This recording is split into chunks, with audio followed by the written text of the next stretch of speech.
Good afternoon, everyone, and welcome back to Stories That Inspire Us. My name is Janice Malillo, your host, and on the author series today, I have an amazing guest on, and I'm just going to kind of hold up her book here. Sandra, you probably see that I have lots of stickies and lots of things going on with your book right here. And I want to introduce you to her book, Journey to Yourself: How to Heal from Trauma, written by someone who did. I want to welcome my amazing guest today, Sandra Cooze. Welcome to the Stories Podcast. Thank you, Janice. It's so wonderful to be here. My last name is Cooze. Oh, I am sorry. No worries at all. Ooh, that's not a good thing to get your guest name incorrectly there. And I do apologize for that.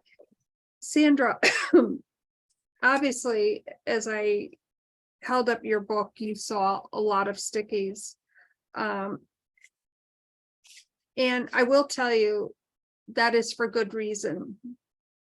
Your book touched my heart. Your story touched my heart in ways that I couldn't have imagined. First of all, I love how you wrote your book. It's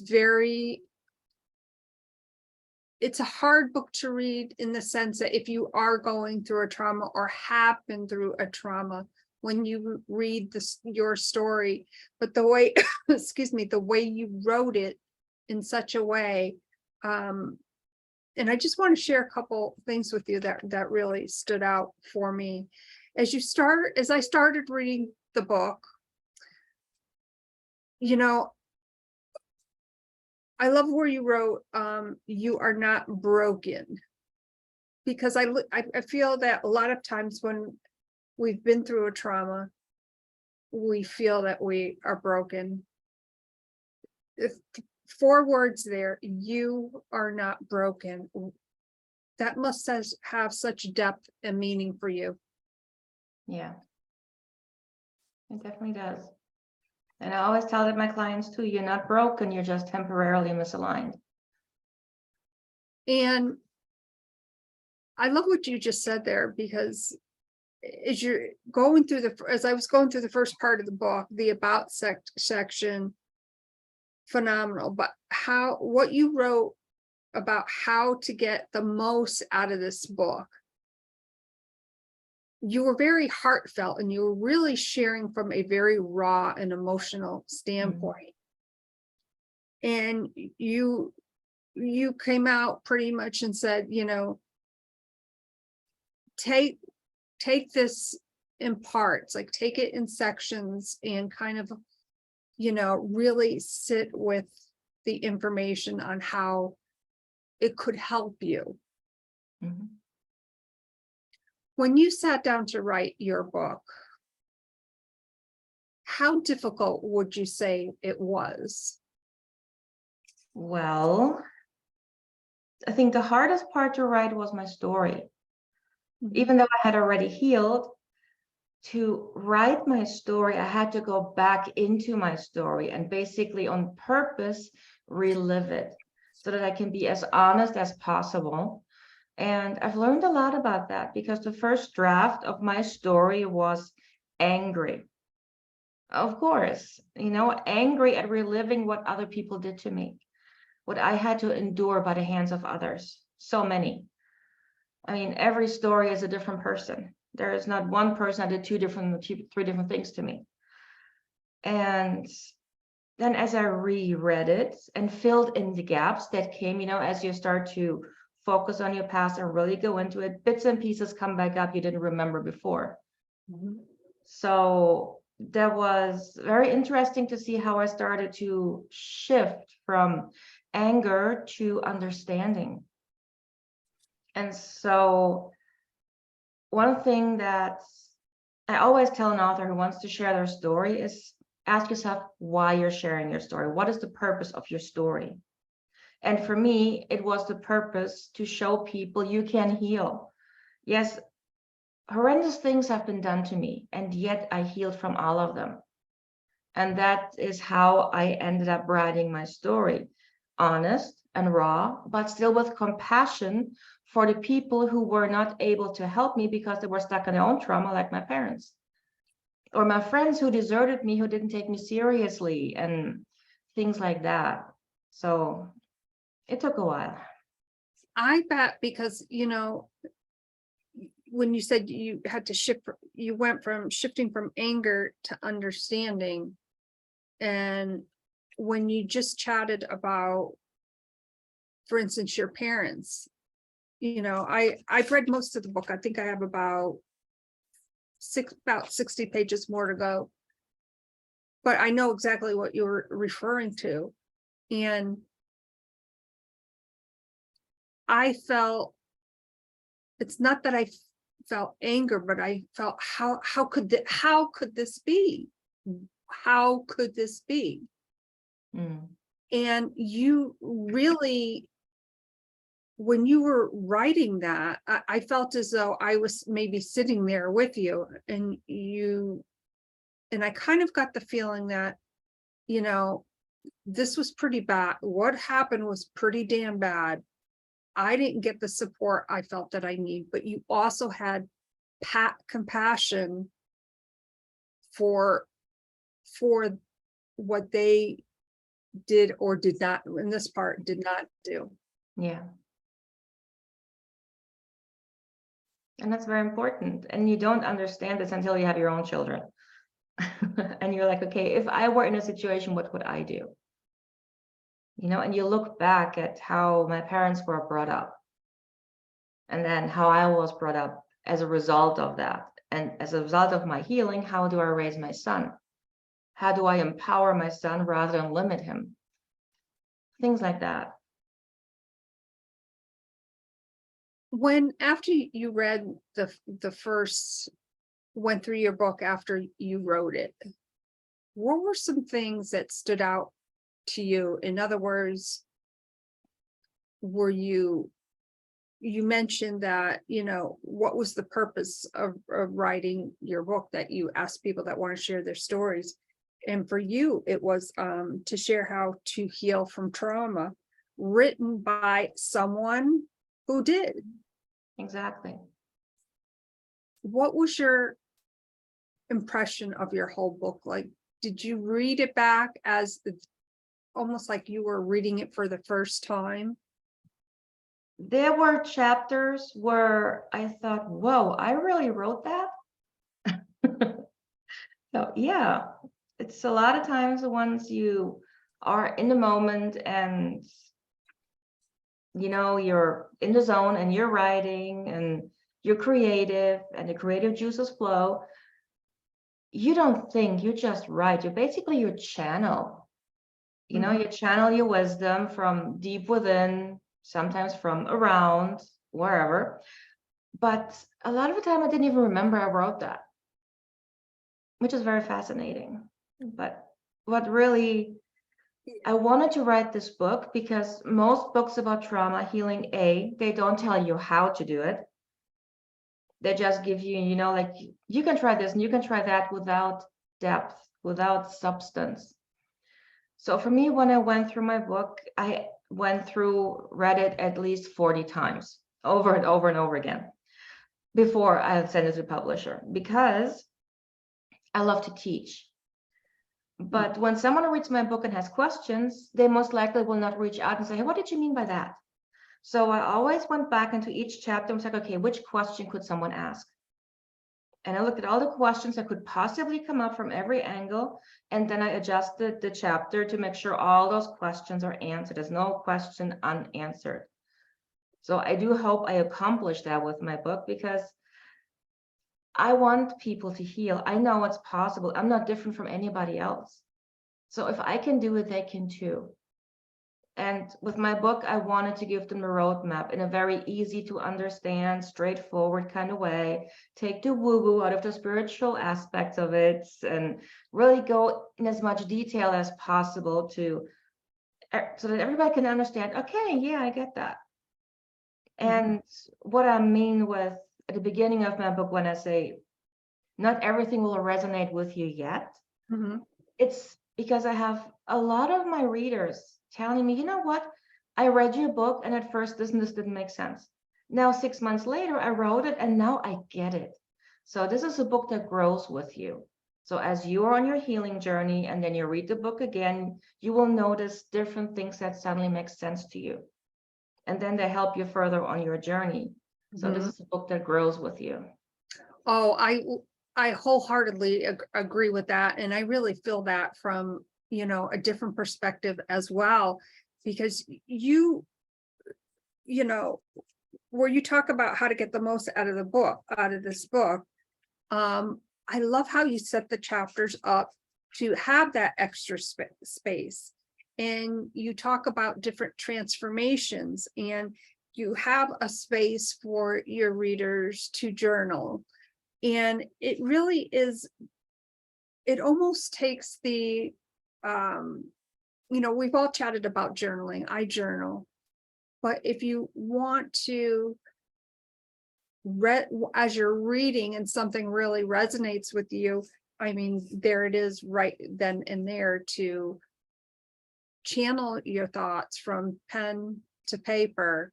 That will really help you. As you said, maybe 6 months down the line when you go to pick up the book again and you're reading through it, where it clicks for you. And your book does that and so much more.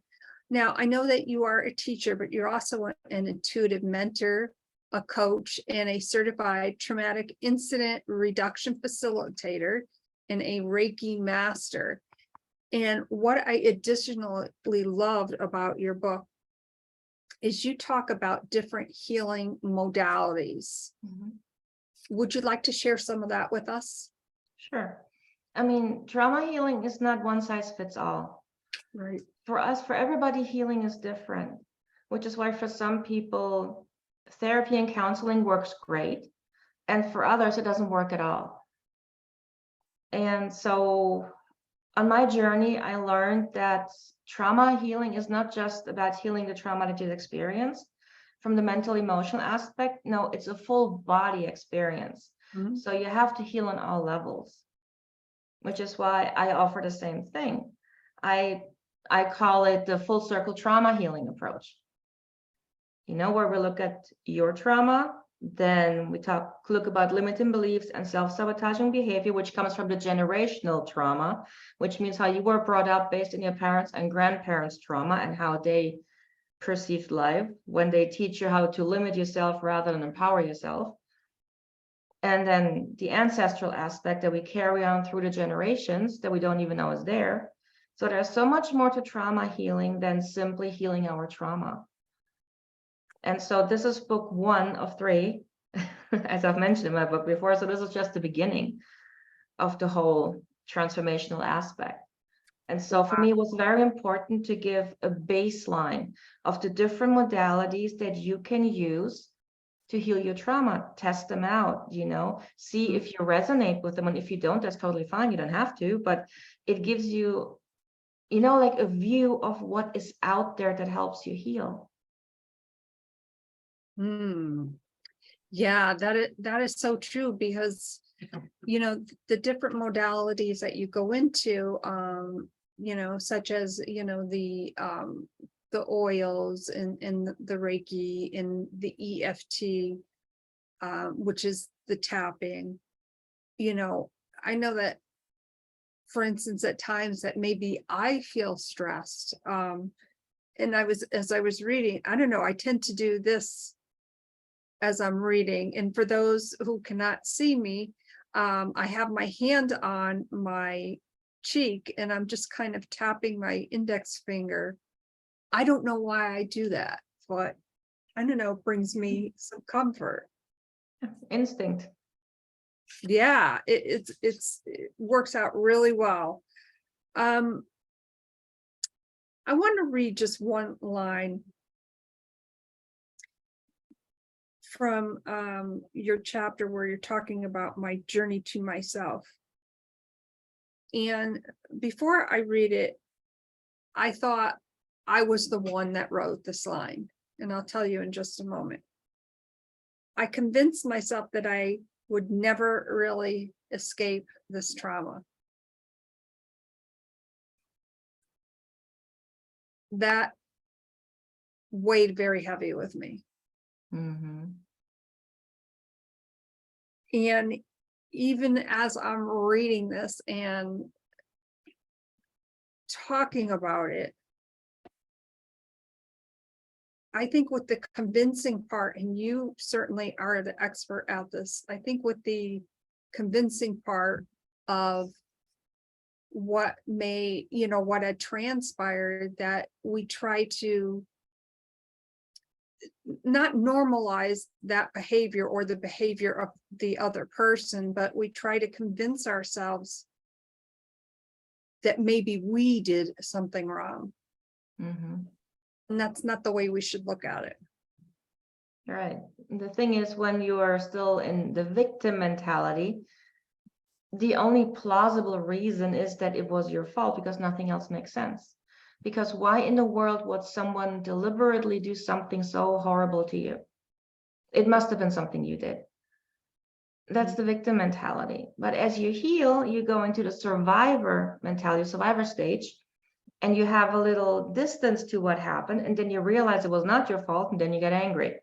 Mhm. Extremely angry. But the difficult thing is that most people do not get past the anger stage, because that's the part where you have to go even further and start to forgive. And people misunderstand forgiveness. Mhm. They think they have to go up to the person and excuse what they did to them, when that's not the case. Forgiveness means you allowing yourself to release yourself from the story. That is so true, because I think, forgiveness I think can be 3D, in the sense that I need to, like, at some point I knew that I needed to forgive so that I could really move forward with my life. And for me, it was such a release to let that part go. And it was a good release, that in the sense that I didn't feel that I had to outwardly tell this other person. And it felt very empowering. Yes, it is. Because really, what I keep stressing in my book is that trauma survivors hold themselves hostage. They're not allowing themselves to let it go. Wow. Yeah, that I can certainly relate to that for sure. One other thing that you mentioned is, oh my God, I have so many stickies here. I have to get to all my stickies. It makes me happy. Oh, well, I emailed you, or you had emailed me, and you said, hey, did you get the book? And I said, yeah, I can't put it down. And I really could not put this book down. You mentioned, don't disregard the small stuff. That stood out to me because, think about that for a moment. Maybe you're, and this is an example, I don't know, maybe you're in the line at the grocery store and you're like getting so frantic and angry. And well, when you think about it in the grand scheme of things, it's really not that big. So why am I getting so upset? And that's Well, probably a poor example, but no, not really. It could be different things. It could be, let's say, you don't realize that someone with a certain cologne or perfume walked by you, and that triggered a memory. I mean, triggers are caused by the simplest things, like a scent, a color, a word someone says passing by, and that triggers something. Or maybe you're a little more sensitive to the energy of other people, and someone else behind you is angry and you pick up on that. That's also a possibility. But usually it's a trigger come up by something very tiny and out of the blue, of course. And then you're agitated, you're triggered, you feel trapped, you feel out of control, because that's what triggers do. And there can be a lot of triggers, I know, because as I was reading that, I also thought about one of the times when I was driving back from Philly to Connecticut, and I realized that, all the alerts, for instance, that we get on our devices, I'm like, it would trigger me into a thought about what transpired with my son. And I'm like, I really tuned into that. So when I got to the next rest stop, I turned off all my alerts. But I'm glad that I picked that out, because I really thought about that on the drive home. Why? And not that triggers or alerts on our phone would be disturbing, but why was that bothering me so much? Because I related it back to my son's accident. Right. It's good that you figured this out. This is how you release triggers, by understanding where they're coming from, and then bringing understanding to the trigger. And with that, you can easily release it. And that's how you heal trauma. Yeah. And, thank you so much for, for saying that. Because there's a validity to that. Like, healing from a trauma is hard work. And I think to have, to validate our feelings, hopefully not get lost in them, but, give ourselves the grace to walk through them or walk past them. Right. When you were writing about the complexity of a traumatized mind, what were some thoughts for you that came up in relationship to your own story? Well, I was thinking about what my family said or my friends said when I told them what had happened, and how I was made to feel, and the questions I asked myself, and then I was just continuously spinning it. Like, what else could someone ask themselves? Like, talking themselves into a major trigger, and trying to understand what goes through the mind of someone who's traumatized. I mean, I was very raw and honest in my book, even when I talked about how exactly it felt when I was being raped, because no one talks about this stuff. So for someone who has never been through that, they don't even know what it feels like, which is why I was very honest. It was difficult, but the same with this chapter, really trying to bring as much understanding as possible. Because if you haven't been through trauma, you can't relate.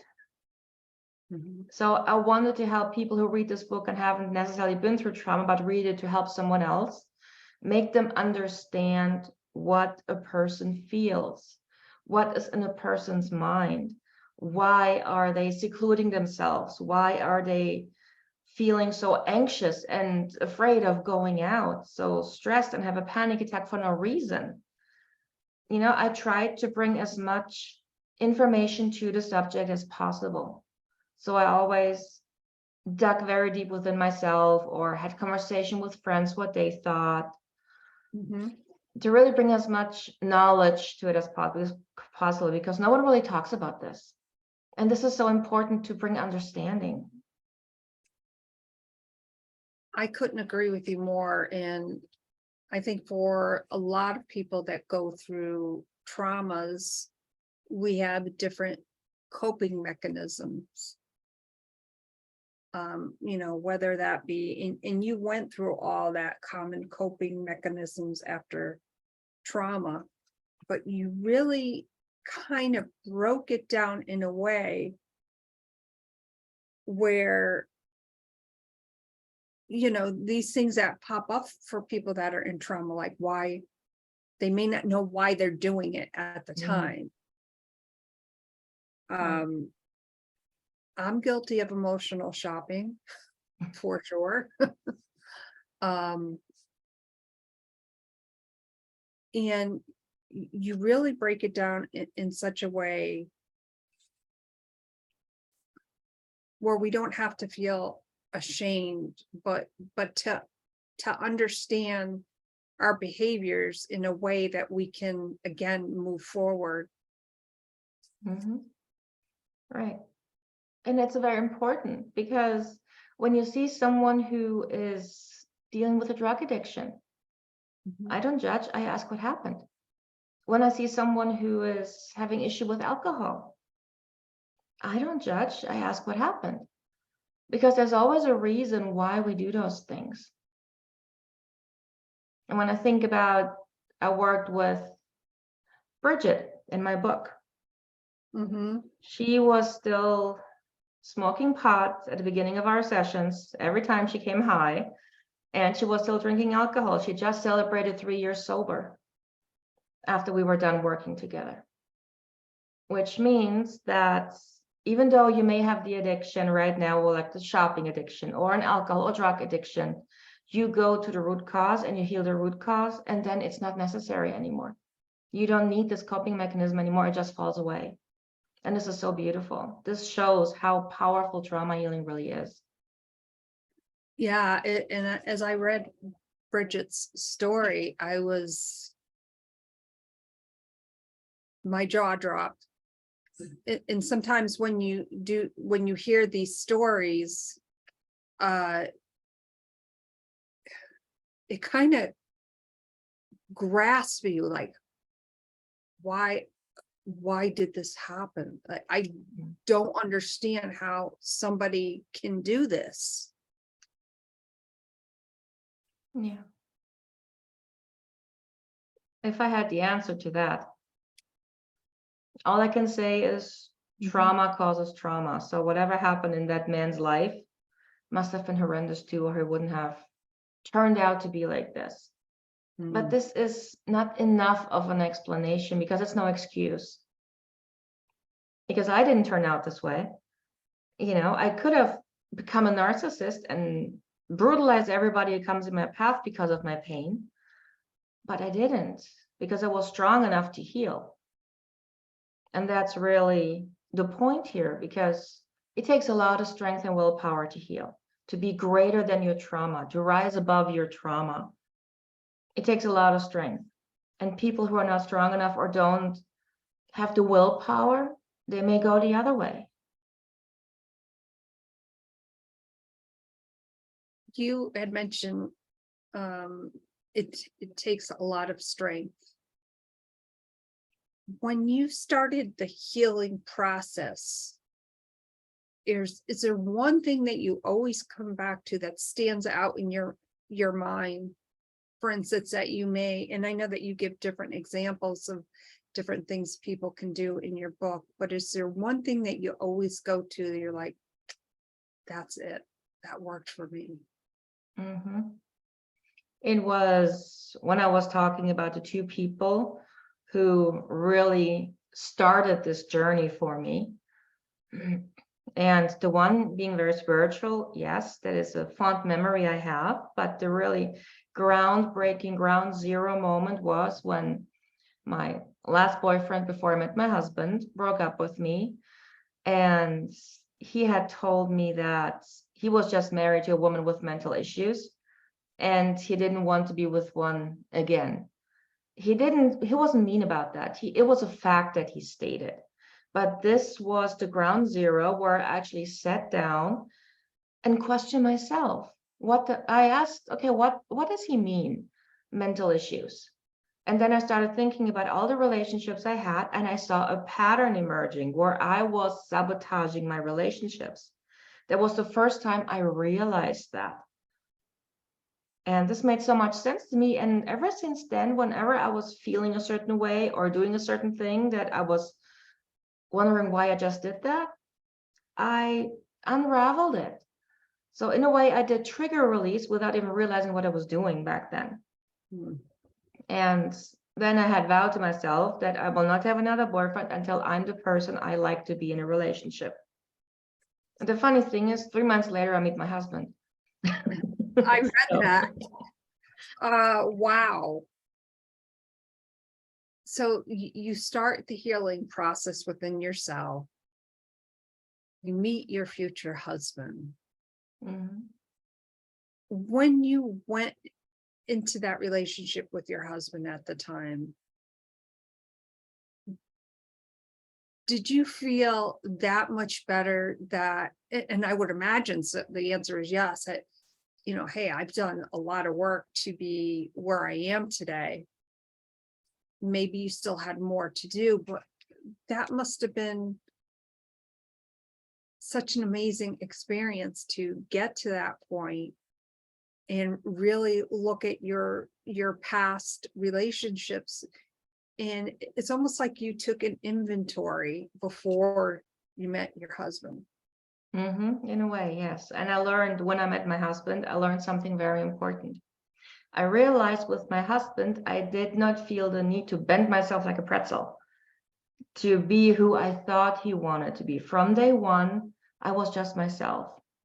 And this taught me something else, that if we meet the right person, there is no need to try and be someone else because we just click. Whereas if it's a different person who we're not really clicking with, we try everything to be who we think they want us to be, because they're not the right one. Mhm. But it's something you don't see until you actually meet the right one. It's easy to say that, but you have to experience that. And I don't think I mentioned that in my book, but my husband and I, we had a long distance relationship over an ocean for 3.5 years before we actually got married. So our base is trust. We have 100% trust in one another. And this is one of the best bases you can have for a relationship. It helped us grow together as friends before we really turned into a serious relationship. And that made all the difference. Wow, that is beautiful. When you think back on the different traumas that have occurred in the experiences, do they still manifest at different times? Because I know for a lot of people, it could. No. That's good. I'm glad. They can. Well, I can always recall them, Mhm. but I have absolutely no connection to them anymore. There's no trigger coming up. I'm so sorry, my son and No, his don't friend worry dog. about it.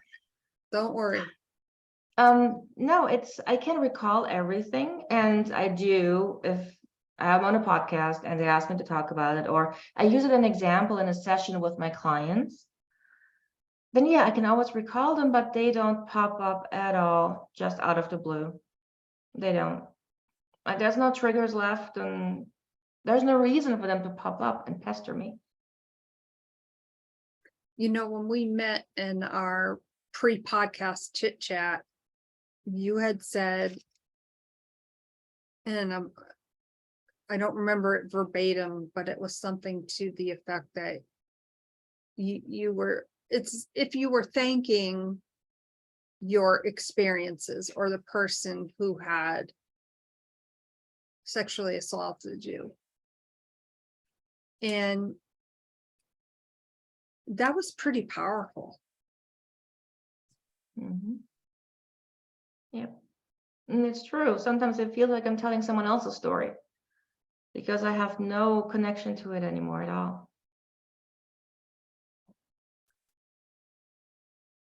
When you talk about perfectionism and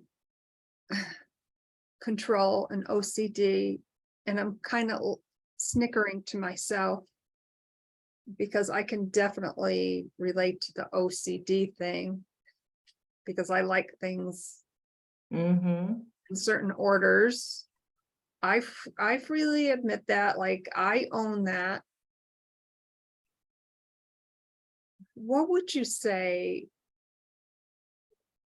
for someone who is experiencing those different things, and I think a lot of it definitely has to do with control.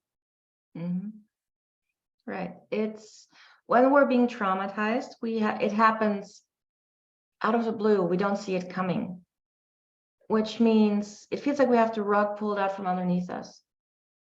And when this happens, we lose our natural sense of being in control.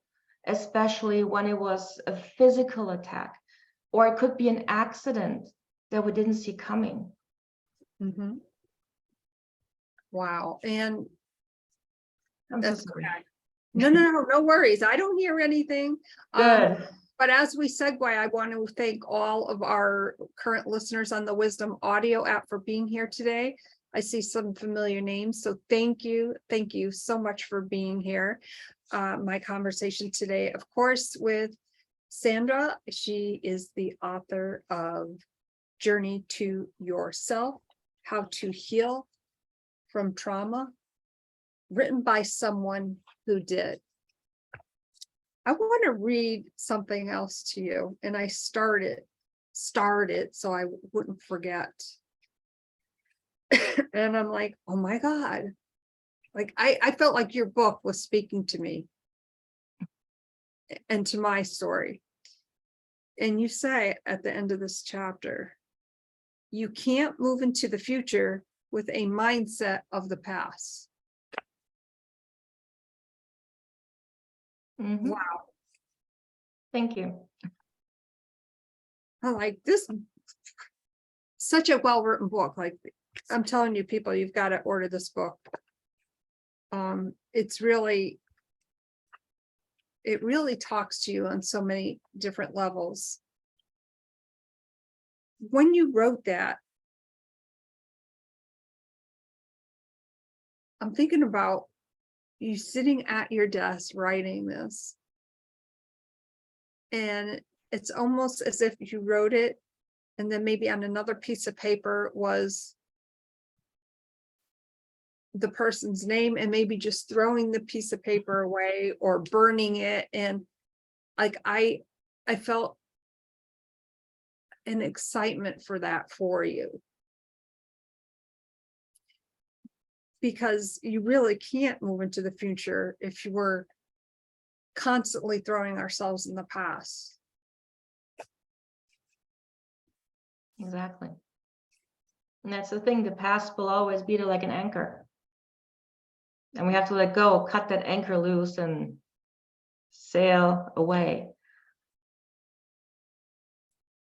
And in cutting that anchor, for instance, someone who may be on live right now, or maybe somebody viewing the video once it's uploaded,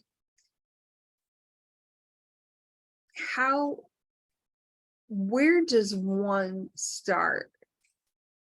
Obviously, by getting this book and reading it and perhaps contacting you. But where does one start to look for on how to release their trauma?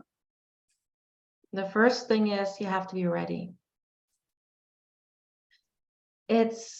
Most of my clients find me after they have a tower moment and everything they suppressed comes rushing back because of one trigger, when it cannot be suppressed anymore. And that's usually when they find me. So I don't work with people who have just been traumatized. I work with people who have been traumatized a long time ago and now realize something has to change. Something's got to give. Life can't go on like this. They've had enough. Mm-hmm. They feel stuck in life. They feel held back. They feel like they can't be happy. And you really can't. When you're dealing with trauma, you can't be happy without releasing the bad. You can't suppress the negative and feel the positive. You either feel nothing or you feel it all. Mm-hmm. Right? And that's the big thing. So, but as soon as you heal your trauma, you can feel however you want because there are no triggers left. You can own every feeling you have and feel good about it. So you have to be ready. You have to want it. You have to say, I'm going to start healing my trauma now. This is the time. When you feel like, okay, I should, I have to, I must, and everything that you're not ready. Because then it's a chore. I always tell my clients, I need to, I have to, I must. These are chores. No one likes chores. No one can tell me they like chores. But I'm going to, I will. That means you are ready. And then you will heal because you chose to. That is so true. Now, I know that you mentioned that this is kind of your first book. Tell us what is in the works for you. Well, I'm currently working on the second and third one simultaneously. The second one is Journey to Yourself, how to unbecome who you were taught to be, which means I go into all those unconscious fears that we have, like fear of failure, fear of success, fear of being seen, fear of whatever, right? And then about the limiting beliefs that we have, that we're brought up with, and the self-sabotage we do, the conditioned beliefs, all of that. Then I go into relationships. Because when you think about it, there's like two people come from two completely different families with their own family traumas, creating a new union without healing first. At some point, they will be triggered left and right. There will be arguments everywhere. And before you know it, you're divorced again because you can't talk to each other. When all you would have to do is learn how to communicate and heal your trauma. And then you can have an amazing, empowered relationship like what I built with my husband.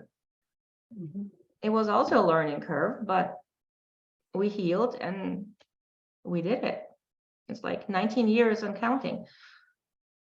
So, and I talk a little bit about empowering our children. So how we have to look at ourselves and our limiting beliefs and question if they're really valid to pass on to the next generation. And really by healing ourselves, I always stress that healing our trauma is the greatest gift we can give our children.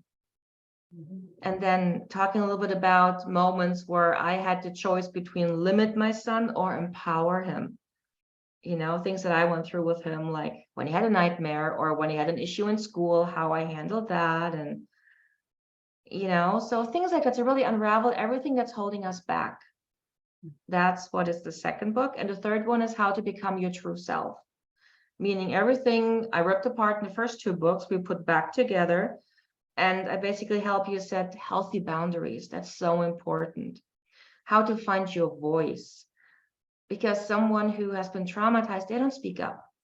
But as they heal, this feeling of this doesn't work for me anymore is right here, you know? And at some point, there's going to be like a verbal explosion where they just yell at someone, everything that's wrong in the world. And then they feel guilty for doing that. You know, it's part of the journey to really explode. And then you stutter with your words a little bit, or you feel breathless as you start to really speak your truth. It's part of the process, because at some point you don't do anything but tell your honest truth. You're authentic. You're your true self. You're confident. This confidence is coming from the inside. It's not something you put a mask on so that no one sees how uncomfortable you feel. No, you're completely 100% comfortable in your body. You have a confidence that radiates from within coming out. Everybody can see this. You can feel that. And how to really live life as your true authentic self, and you become limitless and unstoppable. Wow. I can't wait till those next two books come out. Do we have an ETA on that? Well, the second book is almost finished, so I'm hoping to get it out in the next few months. And the third one, I hope next year then. Wonderful. That's so awe-inspiring. Sandra, do you have time maybe for one of our listeners on the Wisdom Audio app to maybe contribute to the conversation or ask you a quick question? Yeah, of course. Happy to. Okay, Wisdom, we have time for one guest to come up on stage. If you'd like to contribute to the conversation with Sandra, or perhaps you have a question for her, we'd like to invite you now to come up on stage. Sandra, how can our viewers and listeners get in contact with you? I guess the easiest would be through my website. Okay. It's riseaboveyourstory.com. Okay. You can also find me on my YouTube channel, where I share bits of wisdom on trauma healing and everything. It's called Sandra Cooze Unfiltered. Or you can find me on LinkedIn and Twitter under Sandra Cooze, and Facebook on Rise Above Your Story. Wow. Thank you so much for sharing that. And of course, I will make sure all of that information gets in the show notes. This has been such an amazing conversation. I am here today with Sandra Cooze, author of the book Journey to Yourself, How to Heal from Trauma, written by someone who did. Sandra, I'm so thankful, I'm so grateful for you being on the podcast today to share your story in such a way that honors you, but also, your clients that you've helped to change their story, because really sharing your story in such a way that inspires other is really what Stories That Inspire Us is all about. So I thank you from the bottom of my heart. Thank you. You are so welcome. And hopefully would love to have you come back on again real soon, I'd love to. especially when your second book is available. Yes, I'm so excited. It's coming together really nice. Oh, I'm so excited for you. Well, on that note, I just wanted to take this opportunity again to thank everyone for being on live with the Wisdom Audio app. And for those of you who may be viewing this right now on Facebook, wow, this truly is what Stories That Inspire Us, the author series, is all about. Of course, the link to purchase your book will also be in the show notes. If you know of anyone who is at that point, that needs to heal from their trauma, please don't hesitate to send them this podcast. More importantly, give them Sandra's name and, let them contact her, because she's there to help. My name is Janice, the host of Stories That Inspire Us, the author series. Today, I am with Sandra Cooze, and truly, from the bottom of my heart, I've been inspired by her story. These are the stories that inspire us. Thank you so much, everyone, and we shall see you again very soon. Bye for now.